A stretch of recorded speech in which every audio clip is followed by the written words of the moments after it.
Good morning, church family. I'm Sophie and this is David, and we are so excited to welcome you to our territorial Good Friday service on this holy and significant day. Absolutely. During our service this morning, we're going to hear from some of our families from around the territory. We're also going to hear from God too as we worship Him, as we reflect on the Easter story, and as we listen to Carla Lindsey from the Salvation Army in Hamilton City speaking with us. That's right, we've got an awesome service coming up, but that's not where church ends. We encourage you to get engaged and be involved by connecting with each other through the comment section, by engaging with the online prayer wall, and by sharing this video with someone today. It says in the book of Matthew that wherever 2 or 3 gather in my name, I'm there with them. It doesn't matter how many are in your household or your bubble today, we're all gathered together. So let's open up our hearts, lean in and draw near to God as we worship together this morning.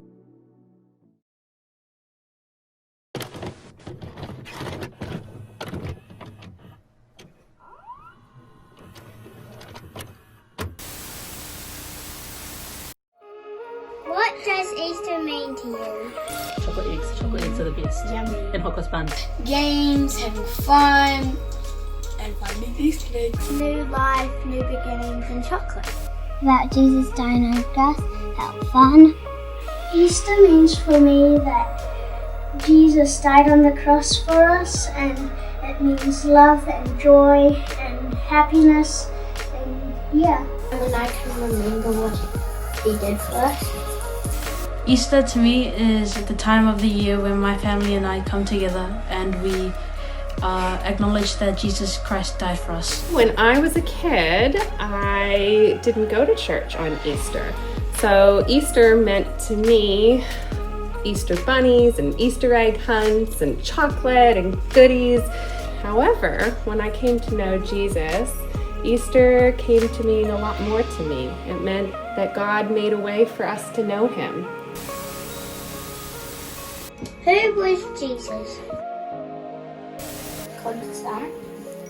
He was God's Son, our Saviour. Jesus is God's Son, and He died on the cross for us to save our sins. Jesus was the Son of God who came to earth to save us from our sins. The Son of God. Jesus was the King. Jesus was the Son of God, the true and only King. Jesus was the Son of God and our Saviour. Yep, and he was just a really nice, all-round, great guy who did lots of miracles and saved us all from our sins. Why do you think Jesus had to die?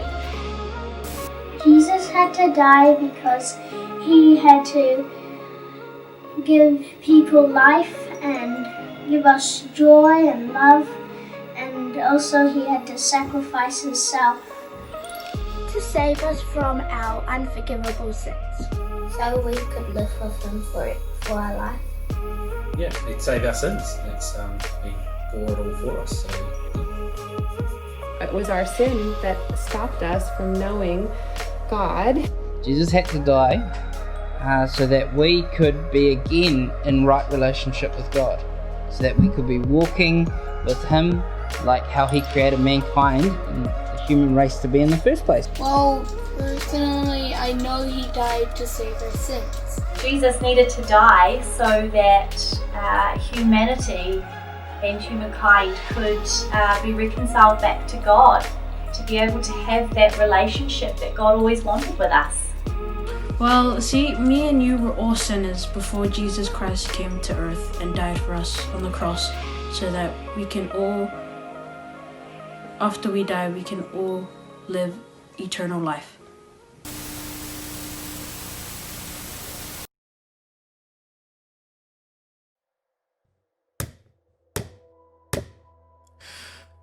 One, 2, 3. 1, 2, 3. 1, 2, 3. 3. 1, 2, 3. 1, 2, 3. 1, 2, 3. 1, 2, 3. Oh, Lord, my God, how can you forgive me? I'm worse than the rest. At least the things they denied, they didn't understand. But I got you. I got you. I got you. And now you're gone? But wasn't just weeping at the cross, lost like those other followers. I was alone weeping because I sent you out on a log flume of denial. A sweeping wave of betrayal, not once, not twice, not once, not twice, but 3 times. I said I didn't know you. You were my dearest friend. I wanted to spend an eternity together with you. I mean, don't get me wrong, I reckon you're still... maybe? Definitely? Yes, definitely coming back. You're coming back, right? Right? You said, just like I said I wouldn't deny you. No, not me. Never. I said, not once, not twice, but 3 times I did. How can you forgive a sinner like me? Simon Peter, do you love me? Simon Peter, do you love me? Simon Peter, do you love me? You know I do, you know I do, you know I do. Then feed my sheep, you said. I'm a heap of nerves and ugliness and regret, and the herbs I've taken haven't really helped my head. And I wish that you could only forget that I, the rock that crumbled so quickly. Oh, and the church, your bride, I think I'm too sickly to carry on, but you must be somewhere. Be it below ground or above heaven or storming hell or something, well, forgive me. Can you do that, my Lord? Forgive me? Forgive me? Forgive me?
Here, moving in our midst, I worship you,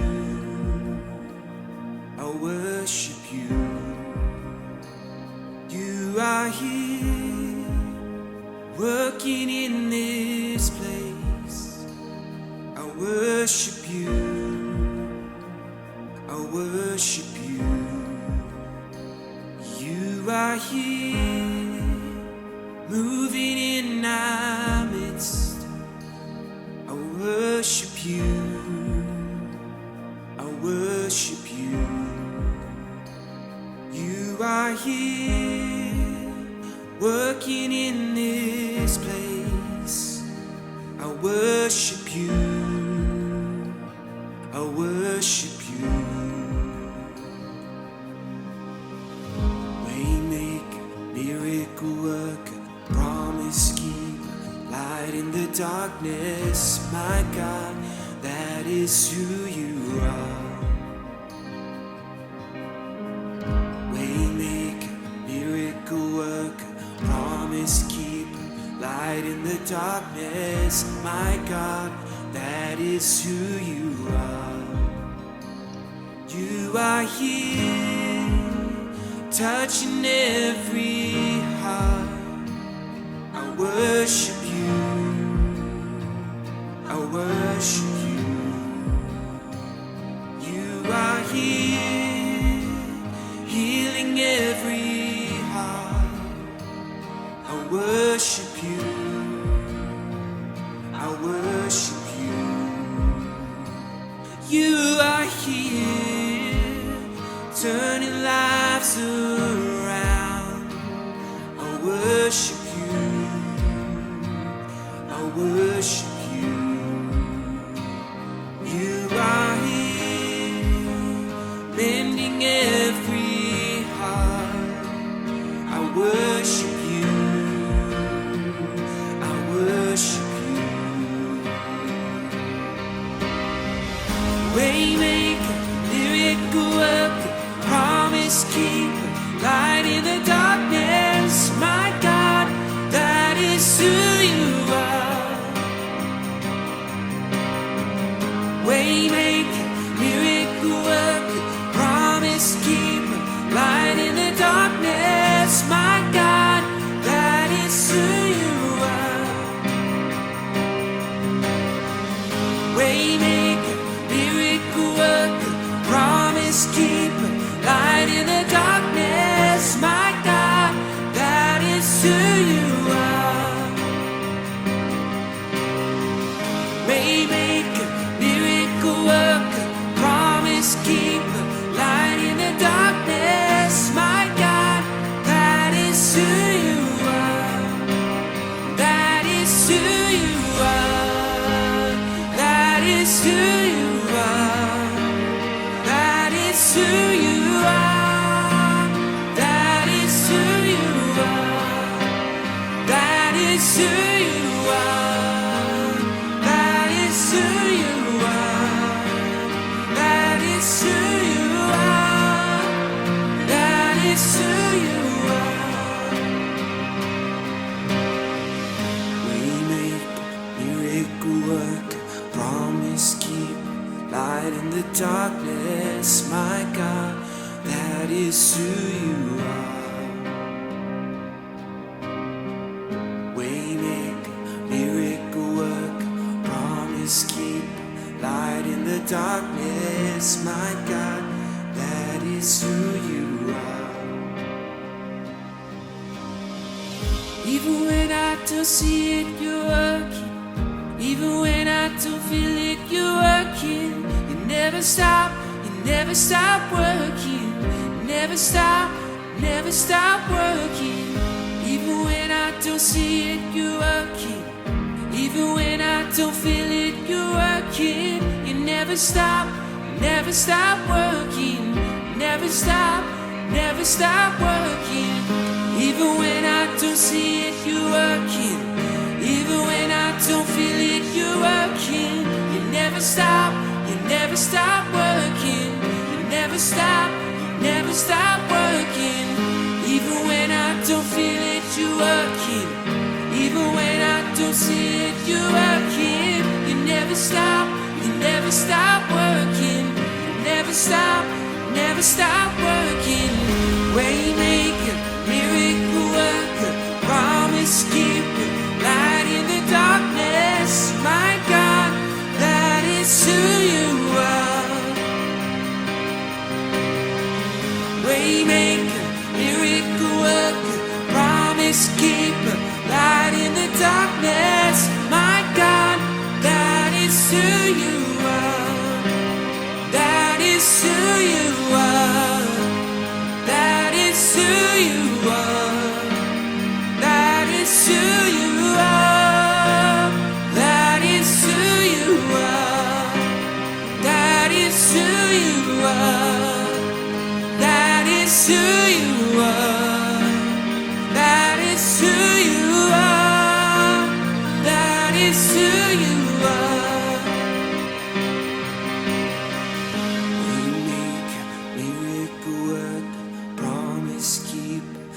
light in the darkness, my God, that is who you are.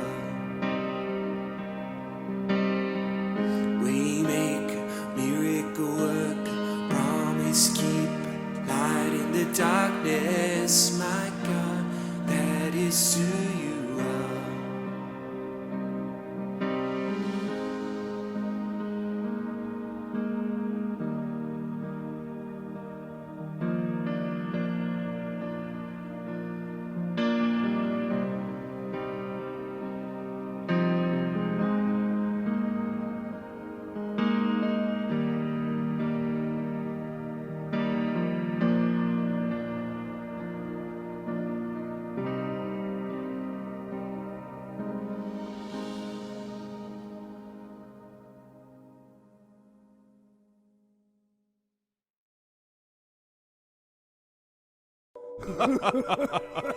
So you're a king, are you?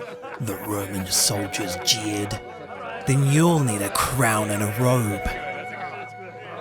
They gave Jesus a crown made of thorns and put a purple robe on him and pretended to bow down to him.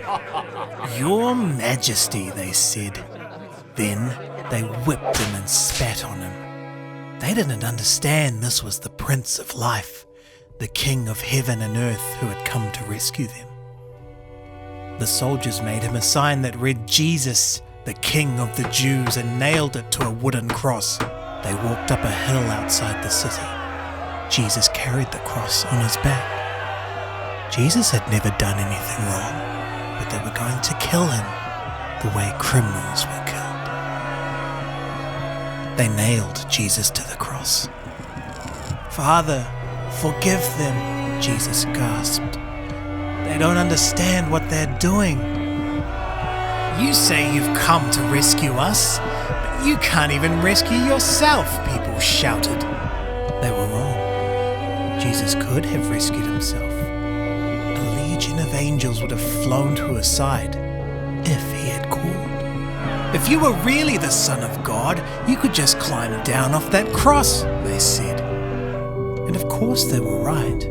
Jesus could have. Jesus could have said a word and made it all stop. You see, they didn't understand. It wasn't the nails that kept Jesus there. It was love. Jesus frantically searched the sky and cried with a loud voice, my God, why have you forsaken me?" And for the first time and the last, when he spoke, nothing happened. Just a horrible, endless silence. A dreadful darkness covered the face of the world. The earth trembled and quaked, great mountains shook, until it all seemed the world would break, that creation itself would tear apart. The full force of the storm of God's fierce anger at sin was coming down on his own Son instead of his people. It was the only way God could destroy sin and not destroy his children whose hearts were filled with sin. And then Jesus, in a loud voice, cried, "It is finished!" And it was. He had done it. Jesus had rescued the whole world. "Father," Jesus cried, "I give you my life." And with a great sigh, he let himself die.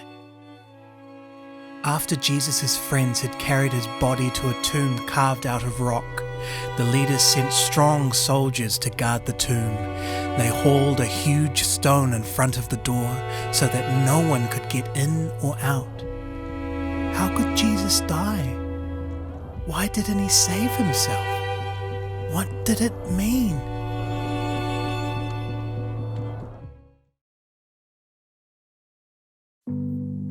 Kia ora, bula, malo talofa, and hi. My name's Carla Lindsey and I'm part of the Salvation Army at Hamilton City in Aotearoa, New Zealand. This is my lounge. Welcome to my lounge.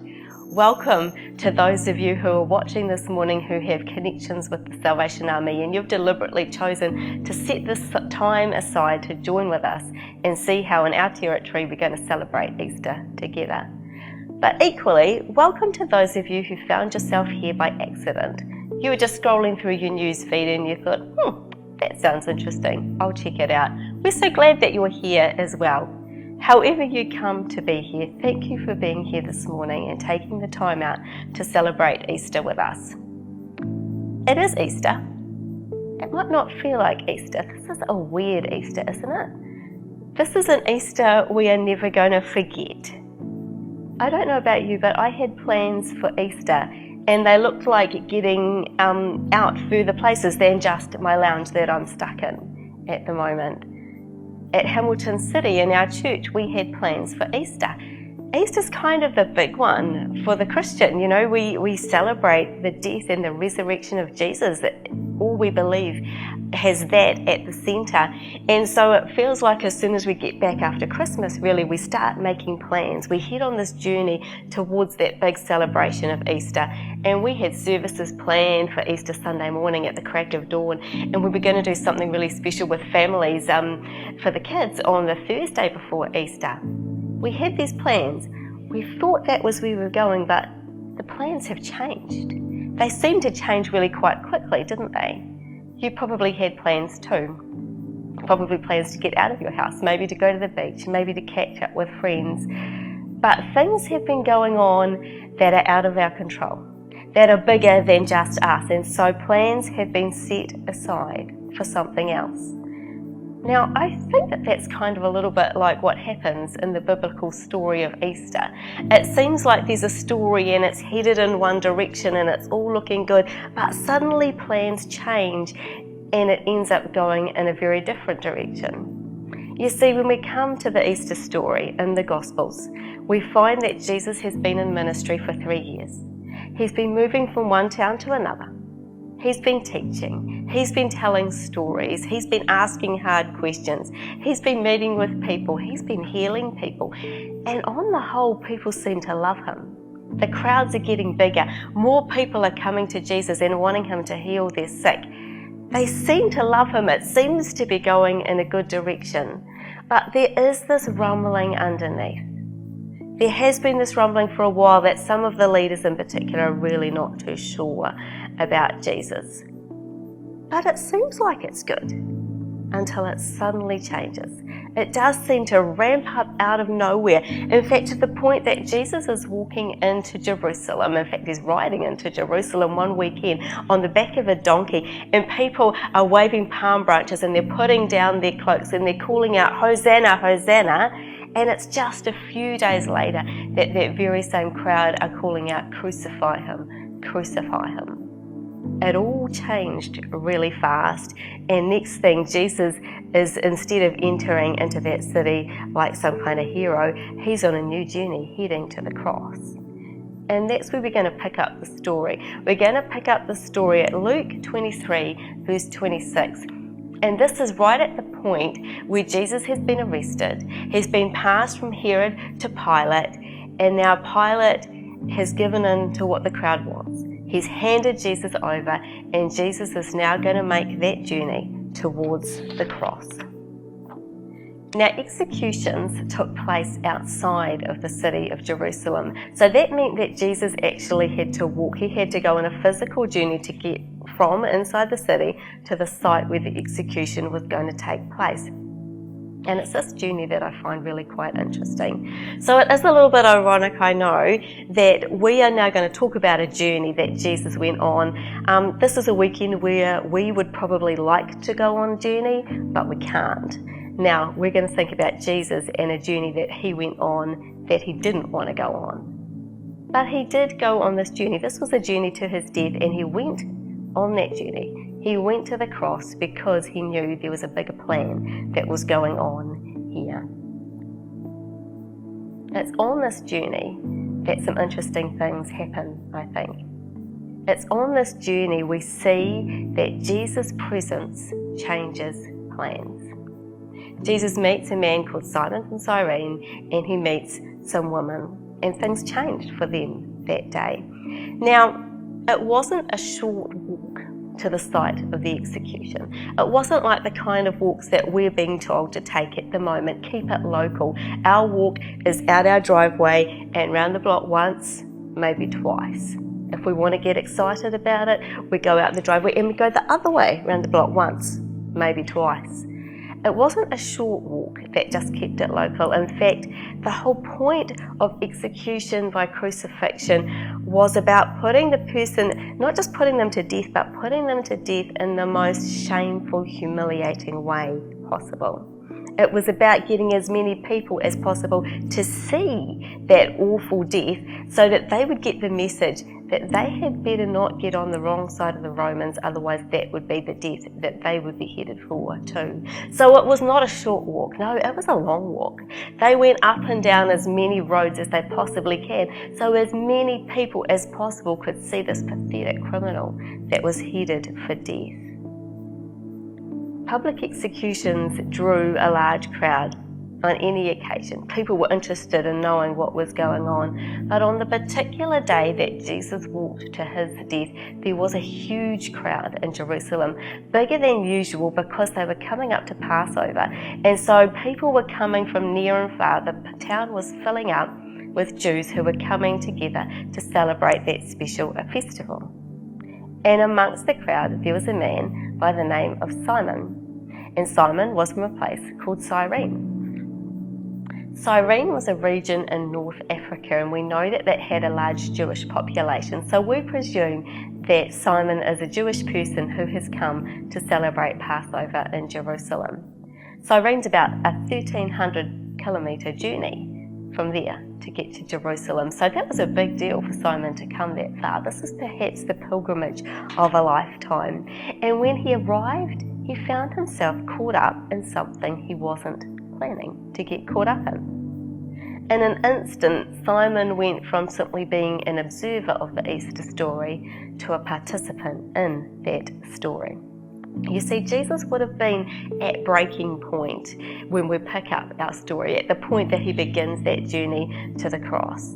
The past 24 hours had just been grueling. He is already physically exhausted from no sleep. He's been interrogated and passed from one person to another. He's been severely flogged and whipped on his back. So he's in physical pain as well. And it's on top of that, he is then given the beam of the cross, which he will have his hands nailed to. He's given that, and he's expected to carry that on his back on that journey to the cross.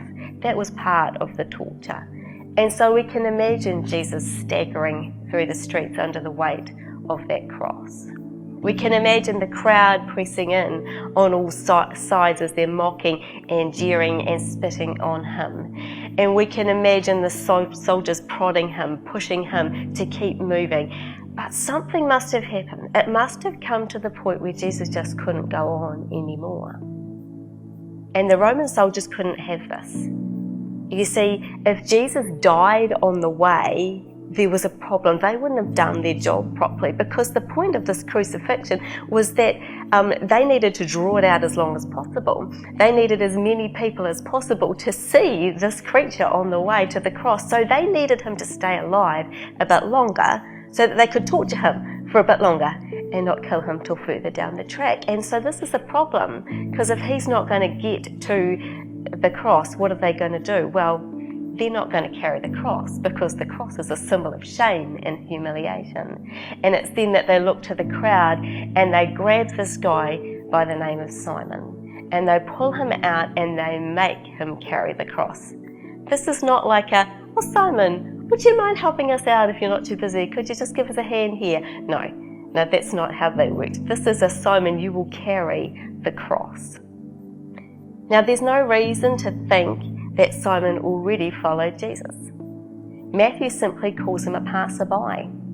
He's some random guy that they just picked out. He probably hasn't even heard of who Jesus even is if he's just arrived in Jerusalem. He certainly hadn't planned to meet Jesus that day in that way. It just happened. It was beyond his control. But he went with it. And that was probably a smart thing to do, since he didn't want to get on the wrong side of those Roman guards. He did what was expected, and he carried Jesus' cross. Earlier in Luke, Jesus says that if someone wants to be his disciple, then they're invited to take up their cross and follow him. Now, when Jesus says it, it's not an order though, it's not like a command, you must do it.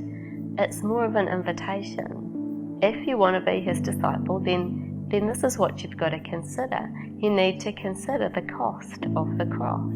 Consider the shame. Consider the fact that it's going to mean death to yourself, and then you can choose. You can deliberately choose to take up that cross and to become Jesus' disciple. To those of you who are followers of Jesus, maybe you've been following Jesus for a long time, I invite you to consider why it is that you follow Jesus. Why? Might just be that it's something you've always done, something you've done for a long time, but would you consider your motivation? You see, I think sometimes some of us can find that we've just got caught up in something and we've just kind of got carried away by this thing. There might have just been circumstances that meant that we ended up following Jesus. It might be that we were born into a Christian home. It might be that we've just been a follower of Jesus for many, many years and it's become our habit. And none of those things are entirely bad. But let's be honest, why? Why do we follow Jesus? Do we do it out of a sense of obligation? Do we do it because that's what others expect of us? Do we do it because it's easier to just not ask questions? Because it's easier to just keep doing what we've always done? To those of us who have got caught up in following Jesus, and maybe we don't even give any thought anymore to why we do that, I invite all of us to this Easter deliberately choose to take up our cross. Will you consider it? Weigh up those things and choose to take up our cross. Why should we choose to take up our cross? If you need a reason, then why not read the Easter story this Easter? You've probably got time. This Easter, more than any others, for most of us anyway, we've got some spare time on our hands.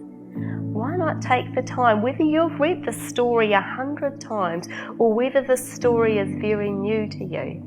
Read the Easter story. You'll find it at the end of the books of Matthew, Mark, Luke and John in the New Testament. Read those last few chapters. Read it slowly. Read it out loud. Read it with a pen and paper ready to take notes and write your questions. Read it from a translation that you're not used to reading it from, and just take it in.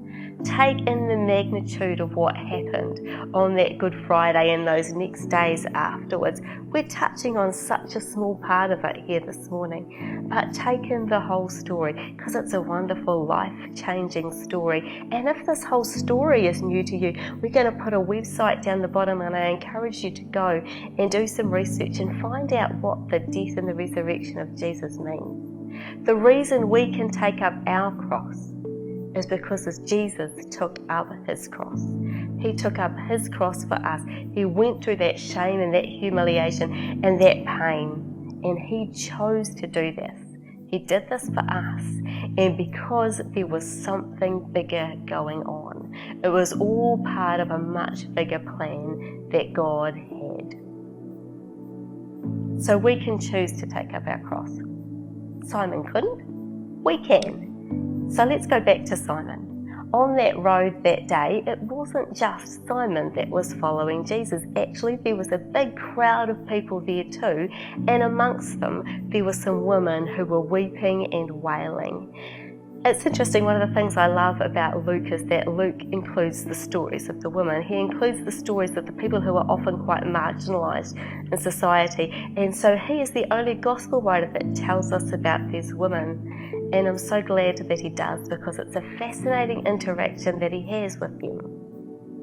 Now freed from that crossbeam on his back, he's able to turn and talk to these women, and his interaction is interesting. Actually, it could be life-changing for them, and it could be life-changing for us too.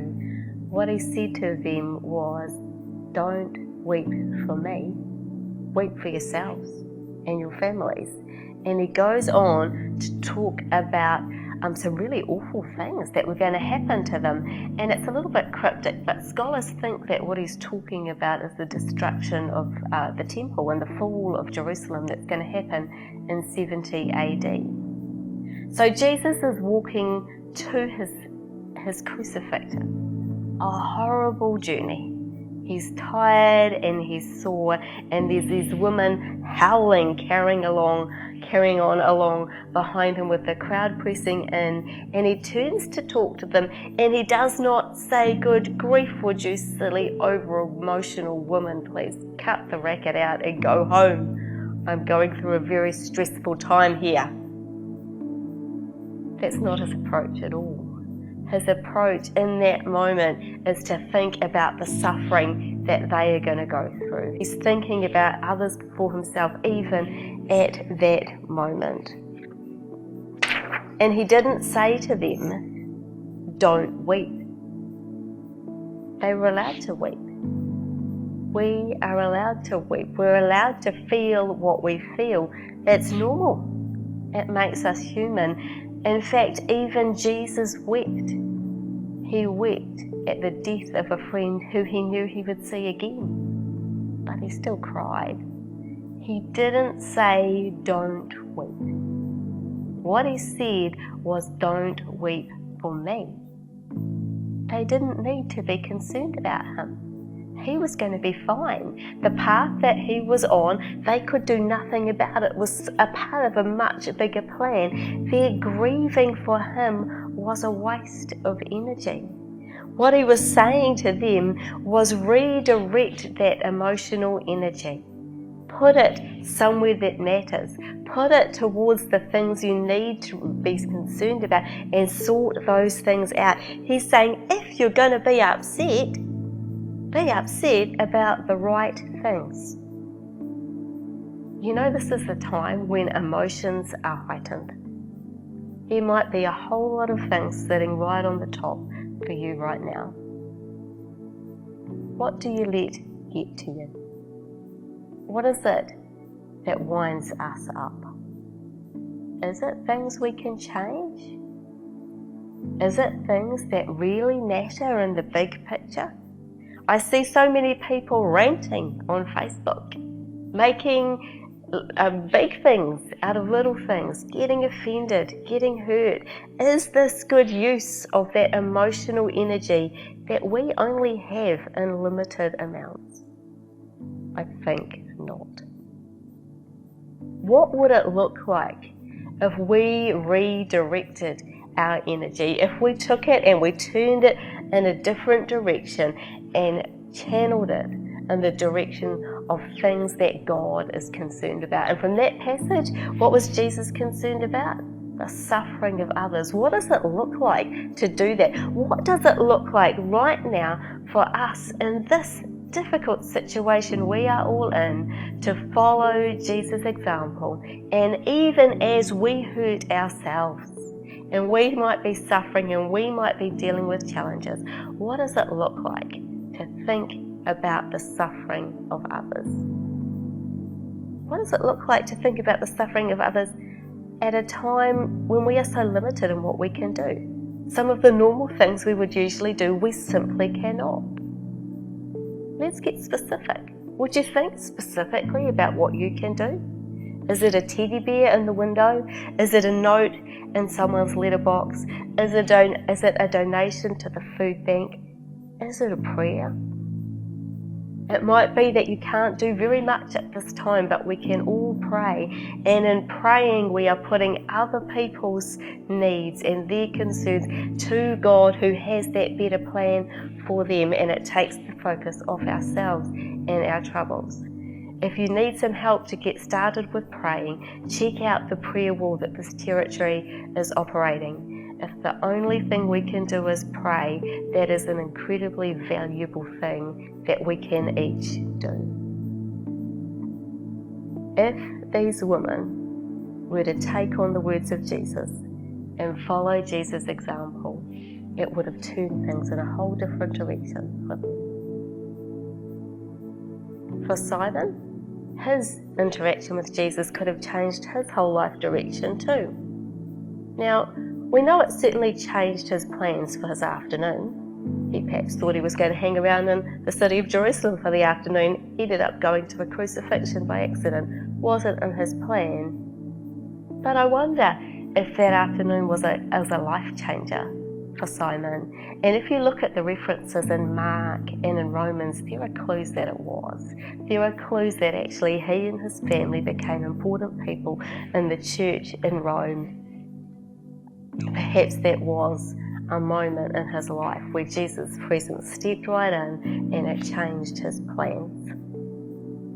So as Jesus' direction changed that particular day and he headed to the cross, so Jesus' presence on that road that day changed things for others too.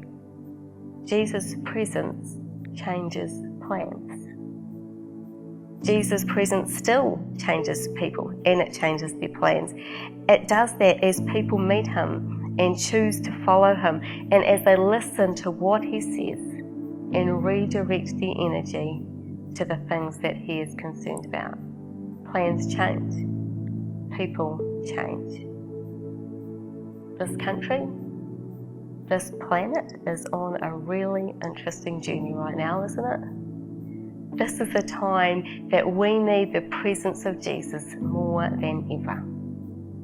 And while God can work things out in his own way, in his own time, however he chooses, it seems to me that so often the way that God's presence is known in this world is through people who will take up their cross and follow him and live lives following his selfless example. May God help us each to be those people.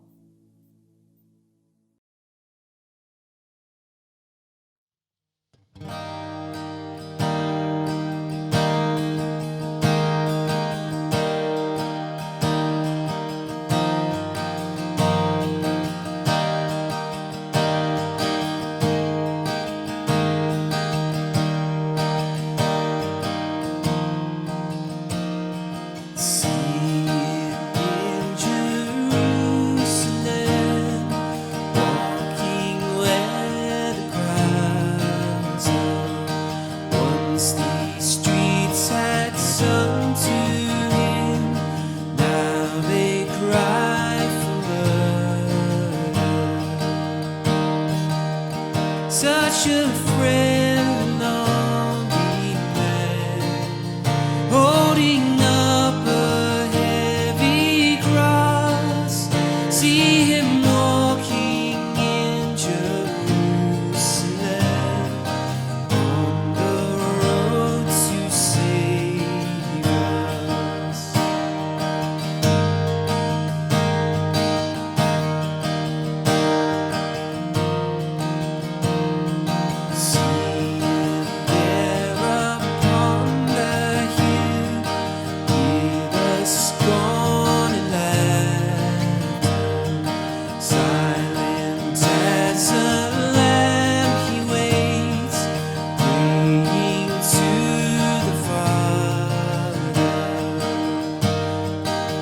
See the King who made the sun and the moon and shining stars. Let the soldiers hold a nail down so that he could save us.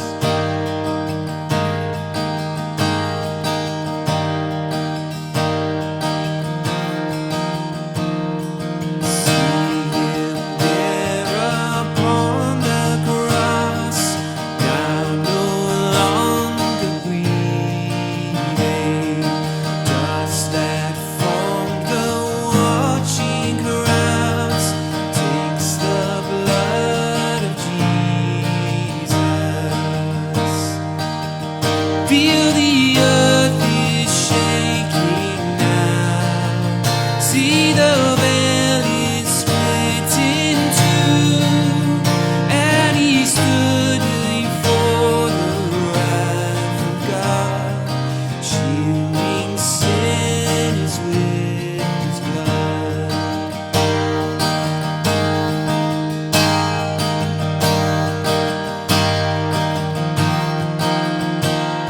See empty tomb today, death could not contain him. Once the servant of the world, now in victory reigning.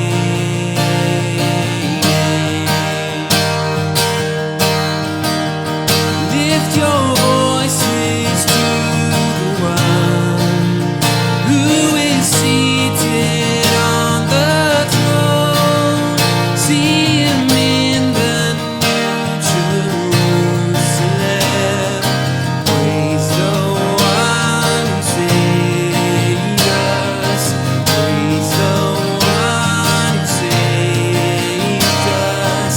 Praise the one who saved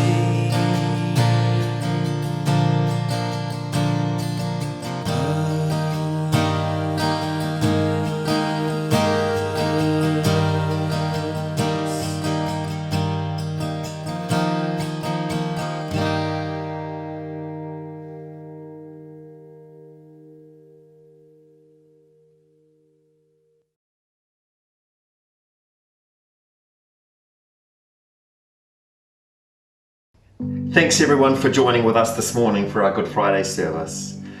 Between now and we meet again on Easter Sunday, I would encourage you to do everything that you can to keep yourself well, to keep yourself safe, to stay at home, but also to engage and connect with the people in your community, as well as your church community. And there's some great ways that we can do that, from telephoning people, texting, Facebook, and we've even been Zooming people. Also, Salvation Online, great ways of engaging and keeping in touch with others. As followers of Christ, we know that Good Friday is not where it ends. We know that we can find our hope, peace and joy in Father God. Romans 15:13 says, "May the God of hope fill you with all joy and peace as you trust in him." Sunday is coming. We'll see you then for our Easter Sunday service. See you then.